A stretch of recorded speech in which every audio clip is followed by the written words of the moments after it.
আজকে শেয়ার করব দুবাইয়ের কুনাফা ভাইরাল একটা চকলেট। আর এই চকলেটটা কিন্তু অনেক বেশি ইন্টারনেটে ভাইরাল। আর এই চকলেটটা তৈরি করে নিতে পারবেন কোনো রকম চকলেট মোল্ড ছাড়াই। তো সহজেই কীভাবে এই কুনাফা চকলেটটা তৈরি করে নেওয়া যায় সেটাই কিন্তু আমি দেখিয়েছি। আসসালামু আলাইকুম, ওয়েলকাম টু পারভীন রান্নাঘর। তো বেশি সময় নষ্ট না করে কীভাবে এই কুনাফা চকলেটটা তৈরি করেছি চলুন একবার দেখে নিই। চকলেটটা তৈরি করে নেওয়ার জন্য সর্বপ্রথম আমাদের পেস্তাটাকে রেডি করে নিতে হবে। আর এই পেস্তাটা ব্যবহার করেছি রোস্টেড লাইট সল্টেড পেস্তাটা। যদি আপনারা চান সেক্ষেত্রে এটা কিন্তু আনসল্টেড যে পেস্তাটা থাকে সেটা ব্যবহার করার চেষ্টা করবেন, আর যদি না থাকে সেক্ষেত্রে কিন্তু এটা ব্যবহার করতে হবে, কিছু করার নেই। তো এখন এর থেকে আমি প্রায় 200 গ্রাম মতো এই পেস্তা বের করে নিলাম। এখন এর মধ্যে যে খোসাটা আছে সেটা বের করে নিয়ে শুধুমাত্র বাদামটাকে বের করে নিয়েছি।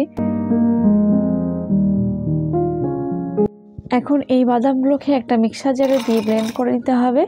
আর এইভাবে যদি ব্লেন্ড করে নেওয়া যায় দেখবেন অনেক সুন্দর স্মুথ একটা ব্লেন্ড হবে। তো আমি একটা মিল্কি বার নিয়েছি, সেটাকে দিয়ে দিচ্ছি। আর এই মিল্কি বারটা দেওয়ার আগে কিন্তু আমাদের একবার এটাকে ব্লেন্ড করে স্মুথ একটা পাউডারের মতো তৈরি করে নিতে হবে। যদি আপনারা দানা দানা পছন্দ করেন সেক্ষেত্রে কিন্তু আপনারা দানা দানা রাখতে পারেন।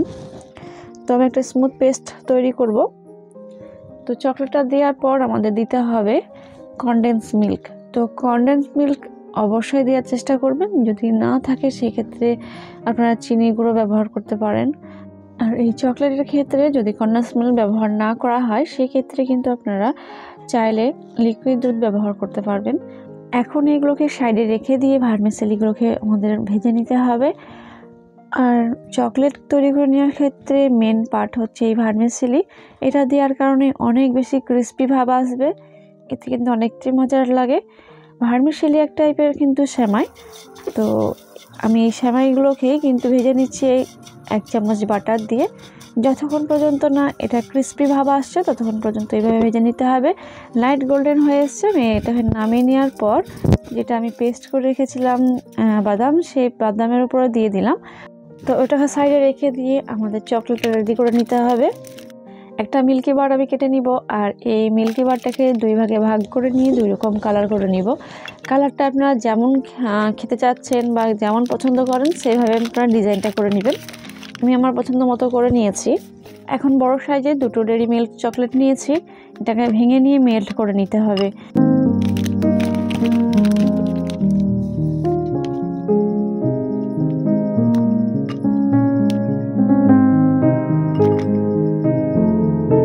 চকলেটগুলোকে মেল্ট করে নেওয়ার জন্য আমি পানিটা গরম ব্যবহার করেছি, এই গরমের মধ্যে রেখে দিব চকলেটটা। এইভাবে চকলেটটাকে মেল্ট করে নেবেন। কিছুক্ষণ গরম পানিতে রাখার পর চকলেটটা মেল্ট হয়ে গেছে। এখন চকলেটটাকে সেট করে নেওয়ার জন্য একটা ট্রে নিয়েছি। এই ট্রেটা কিন্তু অনেকটাই বড় চকলেট তৈরি হবে। চকলেটটা যেহেতু কোনো রকম মোল্ড ছাড়াই ব্যবহার করছি এর জন্য বাটার পেপার ব্যবহার করতে হবে। আর এই বাটার পেপার দেওয়ার কারণে চকলেটগুলো কিন্তু ডিমোল্ড করতে অনেক সুবিধা হয়। যদি বাটার পেপার না থাকে সেক্ষেত্রে কি করতে পারেন, আপনারা যে কোনো মোল্ডে কোকোনাট অয়েল ব্রাশ করে নেওয়ার পর এই চকলেটটাকে সেট করবেন, দেখবেন ডিমোল্ড করতে সুবিধা হবে। তো আমি 2টো কালার তৈরি করেছি, এই 2টো কালার একটি করে দিয়ে দিলাম। তো হোয়াইট আর গ্রিন দুটো ব্যবহার করেছি। এই চকলেটটাকে সেট করে নেওয়ার জন্য 15 মিনিট ফ্রিজে রেখেছিলাম। 15 মিনিট পর মেল্ট করে নেওয়া চকলেটটাকে দিয়ে দিতে হবে।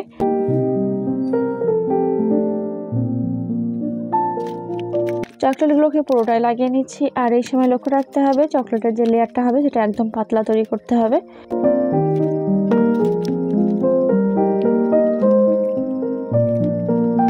তো চকলেটটাকে পুরোটাই পাতলা লেয়ারে লাগিয়ে নিয়েছি। এই সময় কিন্তু আমাদের সেট করে নিতে হবে এইভাবে। তো সেট করে নেওয়ার জন্য 15 থেকে 20 মিনিট আবারও রেখে দিচ্ছি। এই পর্যায়ে এসে কুনাফার যে ফিলিংসটা আছে সেটা কিন্তু আমাদের রেডি করে নিতে হবে। তো আবার আমি কিছুটা পরিমাণে কনডেন্স মিল্ক দিয়ে এটাকে মিক্স করে নিচ্ছি। ডিজাইন করে নেওয়ার জন্য হোয়াইট চকলেটটাকে গ্রিন কালার করে নিয়েছিলাম, সে থেকে কিন্তু ডিজাইন হয়ে গেছে। আর ডিজাইন করে নেওয়ার পরও চকলেটটা বেঁচে গেছিলো, এই জন্য কিন্তু আমি এর মধ্যে দিয়ে দিয়েছি। কত সুন্দরভাবে মিক্স করে নেওয়া হয়ে গেছে সেটা দেখে বুঝতে পারবেন। 20 মিনিট পর এটা সেট হয়ে গেছে। এখন রেডি করে নেওয়া এই কুনাফার ফিলিংসটাকে দিয়ে দিতে হবে। আর এটা যত সুন্দরভাবে করে নিতে পারবেন তত কিন্তু খেতে মজার হয়। চকলেট ট্রেটা যতটা ডিপ নিয়েছি সেই অনুযায়ী কিন্তু আমি এটাকে সুন্দর মতো সেট করে নিয়েছি। এরপর আবারও পাতলা করে একটা লেয়ার দিয়ে নিচ্ছি চকলেটের।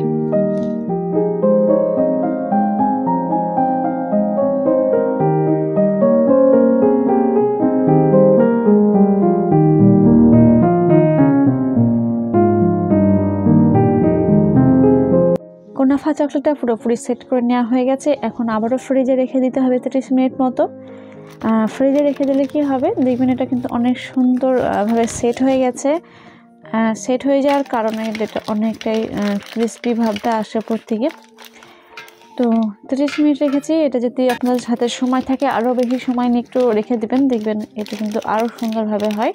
তো বাটার পেপার দেওয়ার কারণে এটা কত সুন্দরভাবে ডিমোল্ড হয়ে যাচ্ছে সেটা কিন্তু দেখেই বুঝতে পারবেন। তো দেখেই তো নিলেন কত সহজভাবে এই চকলেটগুলো তৈরি করে নেওয়া যায়। দুবাই চকলেটের টেস্ট তো জানা নেই, তবে এই চকলেটের টেস্ট অনেক অনেক মজার ছিল। অবশ্যই কিন্তু এইভাবে ট্রাই করে দেখবেন, আশা করছি আপনাদেরও ভালো লাগবে।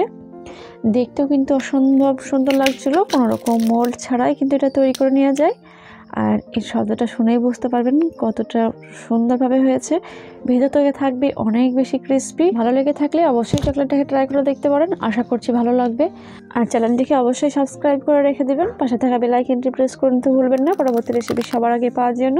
তাহলে আজকের মতো এখানে বিদায় নিচ্ছি, ততক্ষণ পর্যন্ত সবাই অনেক বেশি ভালো থাকবেন, সুস্থ থাকবেন। আল্লাহ হাফেজ।